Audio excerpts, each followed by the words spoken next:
안녕하세요 여러분, 꿀단지입니다. 이번 시간에는 우리가 저번에 태양계 행성 분류하기 했었잖아요. 그 내용 한 번만 다시 훑고요. 그리고 나서 태양과 관련된 내용을 알아보려고 합니다. 자, 태양과 관련된 내용은 별로 어렵지가 않아서 여러분들도 잘 하실 수 있을 거라고 믿습니다. 자, 그러면은 지금부터 시작을 해보도록 해야겠죠? 자, 전에 했던 내용 한 번만 더 확인하고요. 우리가 수, 금, 지, 화, 목, 토, 천, 해 이렇게 해서 나눠서 한번 봤었습니다.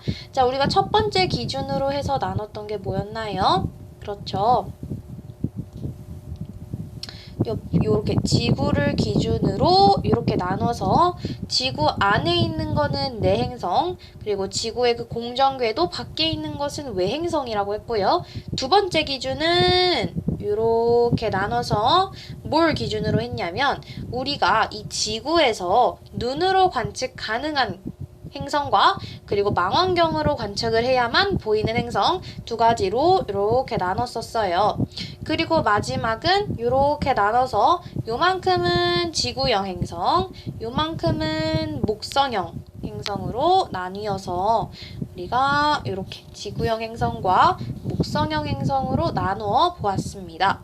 각각 수성과 금성 각각의 그 내용을 한번 보자면요.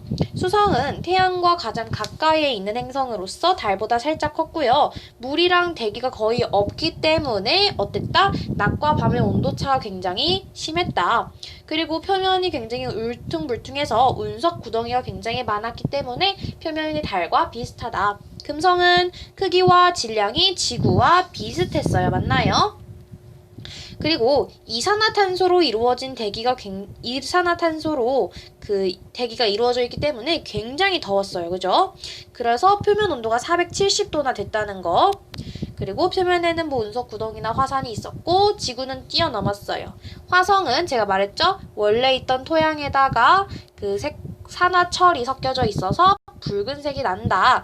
극지방에는 이산화탄소와 물이 섞여서 얼은 그러한 형태의 극관이라는 게 있는데 계절에 따라서 크기가 달라진다 라고 했었어요.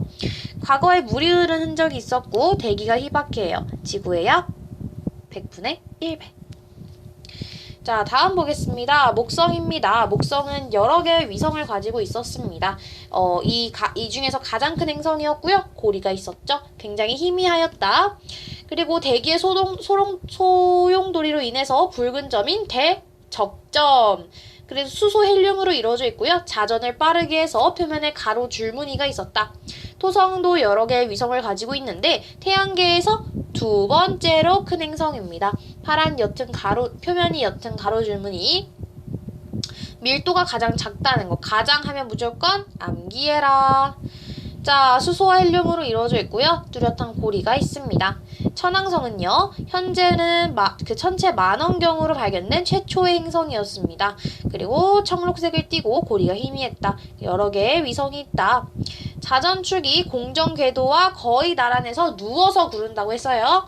그리고 해왕성은요, 천왕성과 크기가 비슷하고요. 좀 파랑색을 띠고 있었어요. 그죠? 그리고 대기의 소용돌이로 인해서 만들어진 큰 점이 그렇죠. 대흑점이었습니다. 그래서 이것들을 이렇게 각각의 지구형 행성과 목성형 행성으로 나눠서 크기, 질량, 밀도, 고리, 표면, 위성수 이렇게 해서 구분을 해보았습니다. 자, 그러면 이번에는요. 태양에 대해서 알아보아야겠죠? 봅시다. 태양을 그럼 그려봐야겠죠.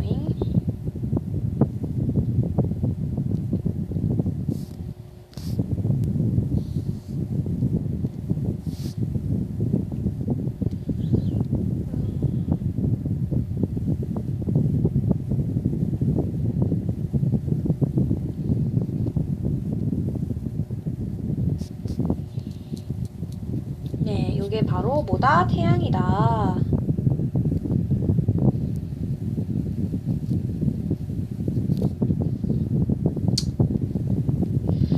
자, 우리가 천체 망원경으로 태양을 관측을 하게 된다면 굉장히 밝고 둥근 면을 볼 수가 있습니다. 그죠?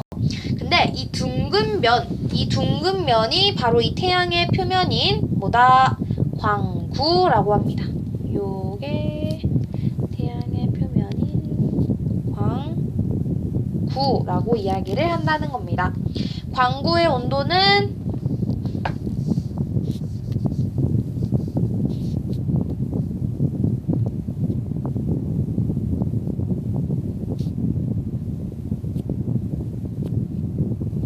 6000도. 자, 태양의 광구에는요, 검은 얼룩이 보이기도 합니다. 자, 요게 태양이라고 한다면, 여기에 살짝 어두운 얼룩들이 조금씩 보일 수가 있어요. 이런 식으로 말이죠. 오케이. 이것이 바로 우리는 흑점이라는 겁니다.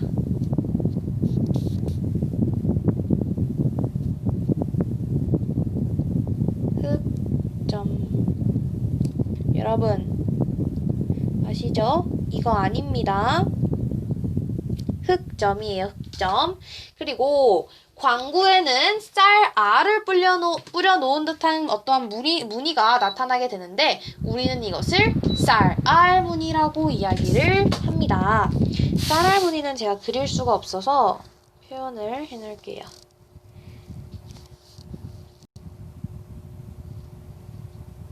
기억을 해주시면 좋겠죠. 자, 흑점은 주변보다 온도가 얼마나 낮다? 흑점에 대해서 조금 더 파헤쳐보는 시간을 가져야겠습니다. 자, 일단 우리가 광구가 6000도라고 했어요. 그럼 흑점은 주변보다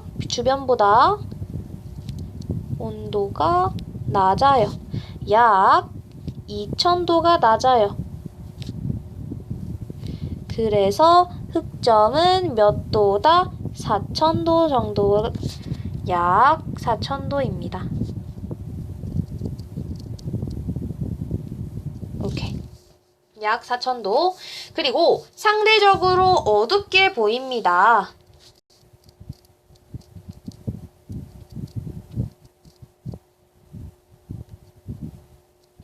그죠? 상대적으로 어둡게 보이고요. 자, 요거 중요합니다. 약 11년을 주기로 그 숫자가 변한다고 해요.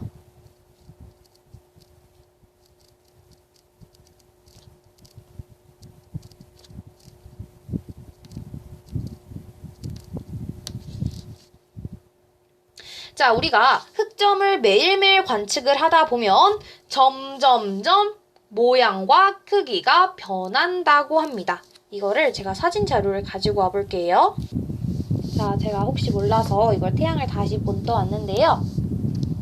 자, 한 번만 다시 보자면 이 둥근 면이 뭐다? 태양의 광구이다.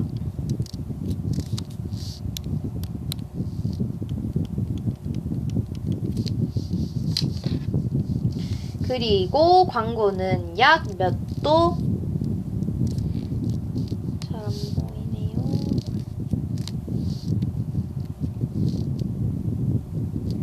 6000도이다 라는 거. 오케이. 자, 그리고 태양의 광구에는 뭐가 보인다? 검은 얼룩이 보인다. 요러한 얼룩을 우리는 어머야, 무슨 소리죠? 자, 요러한 얼룩을 우리는 흑점이라고 이야기를 합니다. 흑점 굉장히 중요하니까 잘 기억해 주세요. 그리고 쌀알 무늬라는 것도 나타나게 돼요.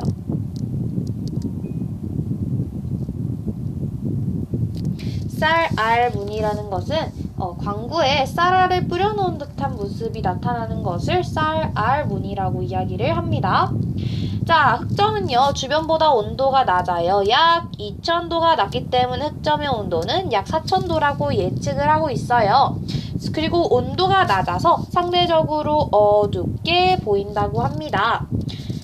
그 수가 약 11년을 주기로 변한다고 해요. 자, 그리고 여러분들이 흑점을 매일매일 관측을 하시다 보면요. 원래는 흑점의 위치가 어디였나요? 여기였죠. 근데 여기가 되고요. 여기가 됩니다. 그리고 지금 그 사이즈가 점점 더 커지고 있어요. 맞나요? 모양과 크기가 조금씩 변합니다.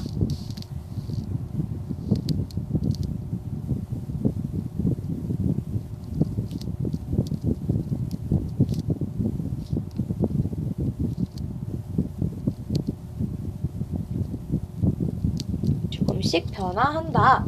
그리고 여기가 지금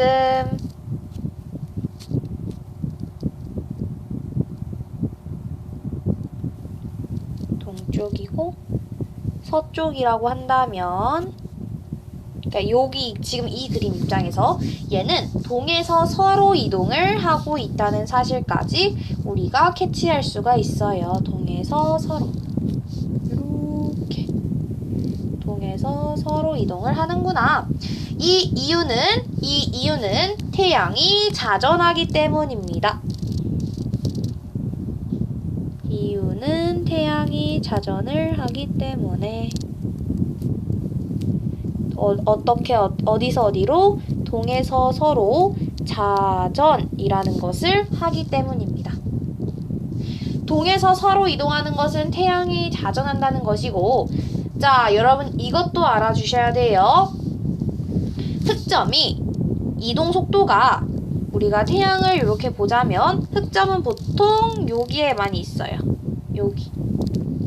여기가 어디냐면 저위도입니다. 흑점은 보통 저위도 지역에 많이 있어요. 그러므로 속도가 저위도일수록 점점점 빠르게 이동을 한다는 거예요. 우리는 그걸 보고 태양은 고체가 아니라 액체 또는 기체라는 사실까지 알 수가 있죠. 고체라면은 다 같이 움직여야 할 테지만 여기는 움직이고 여기는 멈춰 있다라는 것은 조금 말이 안 되죠. 그래서 이렇게 생각하시면 되고요. 쌀알 무늬는 광구 아래에서 일어나는 대류로 생깁니다. 이때 태양 내부에서 고온의 물질이 올라오는, 고온의 물질이 이렇게 올라오는 부분은 어떻다? 굉장히 밝다.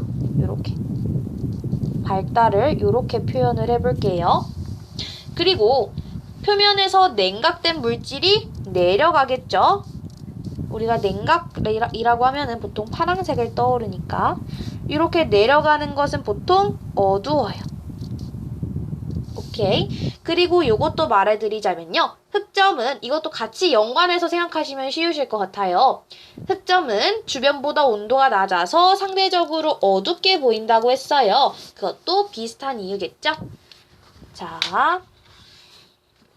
다음으로 보시면, 자, 광구 아래에는요, 태양의 대기층이 있습니다. 하지만 광구 위에는 태양의 대기층이 있다고 해요. 이렇게 태양의 대기층이 이렇게 있다고 하는데, 그 광구의 빛이 매우 강해서 평소에는 관측하기가 어렵습니다. 따라서 이 태양의 대기는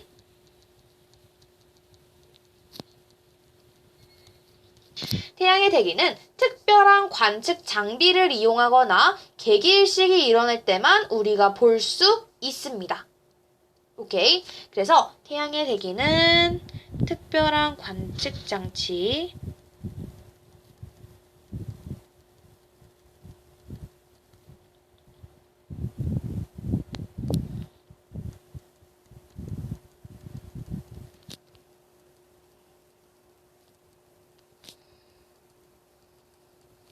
왜냐하면 여러분 개기일식 아시죠? 개기일식이라는 것은 순서가 어떻게 됩니까? 태양, 달, 지구로서 일식이니까 달이 태양을 완전히 가리는 것을 개기일식이라고 합니다. 그죠? 이러한 개기일식이 일어날 때 우리는 왜냐면 달이 가려주니까 그 광구의 환한 빛이 보이지 않잖아요. 그래서 우리는 태양의 대기층을 볼 수가 있다는 겁니다. 오케이? 그리고 광구 바로 위에 있는 얇고 붉게 보이는 대기층을 우리는 붉게 보이는 대기층이라고 했어요. 그러면 여기를 잠깐 지워보고 붉게 보이는 대기층 요 부분, 와 너무 붉어서 색깔이 잘 안 보일 정도네요. 여기를 우린 체층이라고 합니다. 체층 위로 멀리까지 뻗어 있는 이러한 대기층을 멀리까지 뻗어 있는, 그러면 보통 이 코로나라는 것이 여러분 잠시만요. 자, 지금 우리가 그 바이러스 이름으로 해서 여러분들이 기억을 아마 하시기가 쉬울 것 같아요. 그죠? 근데 어쨌든 이 붉은색의 얇은 대기층을 우리는 체층이라고 하고, 그 주변에 청백색이라는 요 정도 색깔, 한 요 정도 색깔에 요 주변에 이런 식으로 색깔이 있다고 합니다. 이걸 우리는 뭐라고 부를 거냐면 코로나라고 부를 거예요.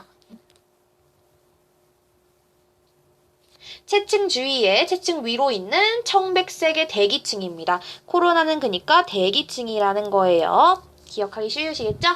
그리고 이 코로나의 온도는 굉장히 높습니다. 자, 흑점 부분에서는 체층의 물질이 코로나까지 솟아올랐다가 다시 내려가는 불꽃 덩어리가 생기기도 해요. 자, 그게 뭐냐면 이게 뭐라고 해? 체층이 어디 있냐면요. 여기였잖아요. 체층이. 맞죠? 여기가 체층이었는데 이 체층 위로 코로나 부근까지 붉게 뻗어나가는 뭐다? 불꽃 덩어리다. 불꽃 덩어리를 또 표시를 해줘야겠다. 요렇게 올라갔다가 다시 내려오는 요러한 것들을 막 요렇게 올라왔다. 이거를 우리는 맞아요. 그 홍염이라고 해요. 홍염. 그리고 홍염은 어떻게 보면 불기둥이라고 생각하시는 것도 쉬우실 것 같습니다. 불기둥. 자, 그리고 흑점 부분에서 강한 폭발이 일어나서 이 대기층이 밝아지고요. 엄청난 양의 물질과 그 에너지를 방출하는 현상을 우리는 플레어라고 합니다. 폭발. 해서 에너지 방출하는 그러한 것을 우리는 플레어라고 부른다는 것이죠. 레가 할 때 어에입니다. 플레어. 자, 마지막입니다. 이 태양에서 나타나는 현상, 뭐가 있었을까요? 자, 그 체층에서 코로나까지 불기둥이 솟아올랐다가 다시 내려가는 체층의 물질이 그 불꽃 덩어리를 우리는 홍염이라고 했고요.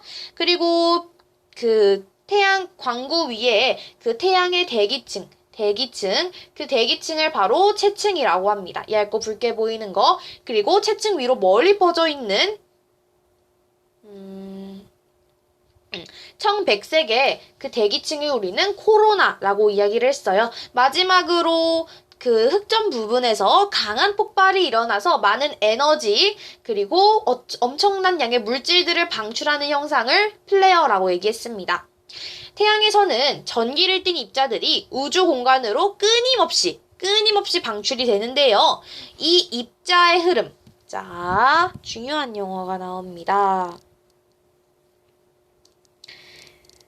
전기를 띤 입자의 흐름을 우리는 태양풍이라고 합니다.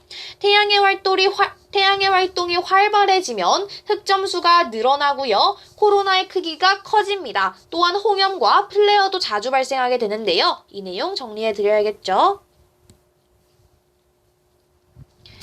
자, 태양의 활동이 활발해진다면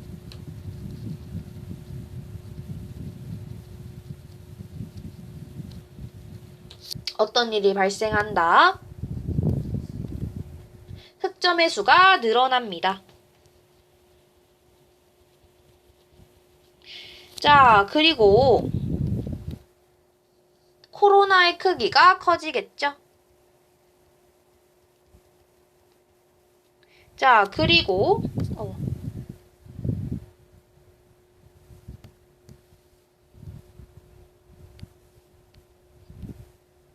홍염과 플레어도 자주 발생하게 됩니다.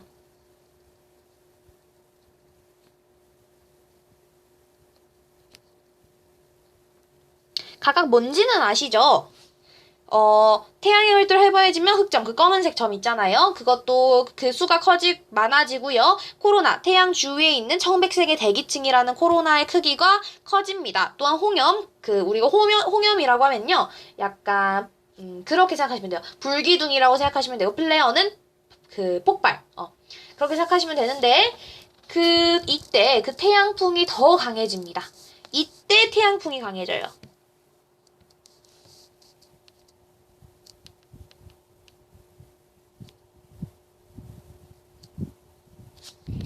그러면 태양풍이 강해지면 태양풍은 뭐였어요? 입자의 흐름이죠. 이 입자의 흐름이 지구에 영향을 줍니다.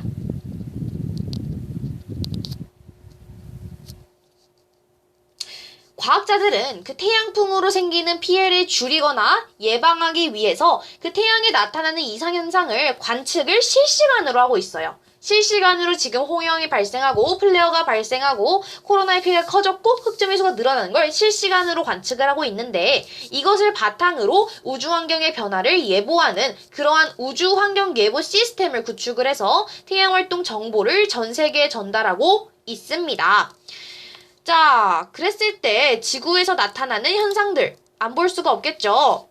자, 자기폭풍이 발생합니다. 어떠한 영향을 미치나?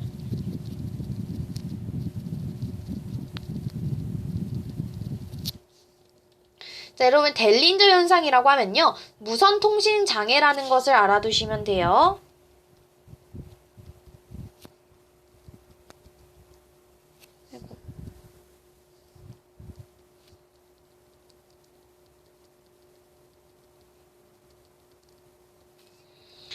그리고 인공위성이 고장날 수도 있고요. 송전시설이 고장날 수도 있고요. 그래서 정전 같은 것도 일어날 수 있어요. 하지만 좋은 거 있죠? 오로라가 넓은 지역에서 관측이 가능하다는 겁니다. 자, 그래서 우리가 그것을 어떻게 대비를 하고 있는지도 알아주셔야 해요. 또한 어떻게 피해를 주는지 더 알아보겠습니다. 만약에 태양풍이 심해질 경우에는 북극 항로 운항이 불가능해집니다.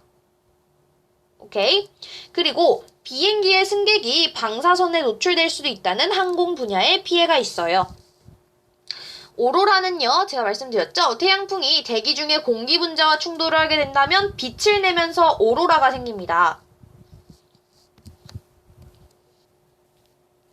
자, 태양풍이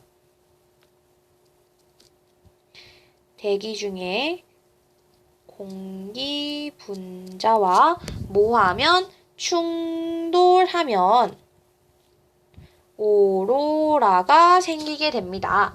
태양 활동이 활발해지면 그렇죠. 태양풍이 더 많이 흐름이 더 많아지겠죠? 그러면 오로라가 더 넓은 지역에 발생을 하게 된다는 소리였어요. 위성 위치 확인 시스템 강한 태양풍은 GPS라고 하죠. 위성 위치 확인 시스템을 교란시켜서 위치 정보의 수신을 방해합니다. 인공위성의 다양한 센서들은 강한 태양풍으로 인해 고장이 나거나 인공위성 고장, 제 기능을 못할 수도 있고요. 만약에 제일 힘든 건 우주 비행사들이겠죠. 우주에서 아예 생활을 해야 하기 때문입니다.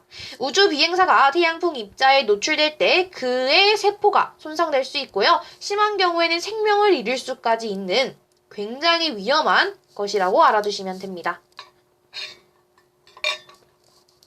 자, 전력 분야입니다. 태양풍이 강해지면 지상의 전력 장비에 손상을 일으켜서 정전 사고를 일으킬 수도 있다라는 것까지 알아두시면 되겠고요. 이렇게 해서 우리가 태양활동과 관련된 내용을 알아보았습니다. 이번 내용은 여러분들이 제가 하는 내용을 귀 담아서 들으시고 조금만 집중해서 들으셨으면 뒤에 내용 충분히 가능합니다. 그래서 이번에는 조금 어려운 내용은 아니었고요. 그냥 정보를 습득한다고만 알아주시면 될 것 같아요. 그래서 만약에 여러분들이 이 부분을 제대로 하고 싶으면, 그리고 점수를 잘 받고 싶으면 이 부분을 조금 잘 봐주시고, 그리고 다른 실험하는 내용들, 다른 단원에서도 실험하는 내용들이 많이 나와 있잖아요. 그런 내용들도 좀 많이 봐주셨으면 좋겠습니다. 자, 오늘 영상은요, 이렇게 해서 이렇게 태양과 관련된 내용도 정리해 보았고요. 참 열심히 했습니다. 그죠? 그래서 오늘 영상은 여기까지입니다. 그러면 다음 시간에 만나도록 할게요. 안녕!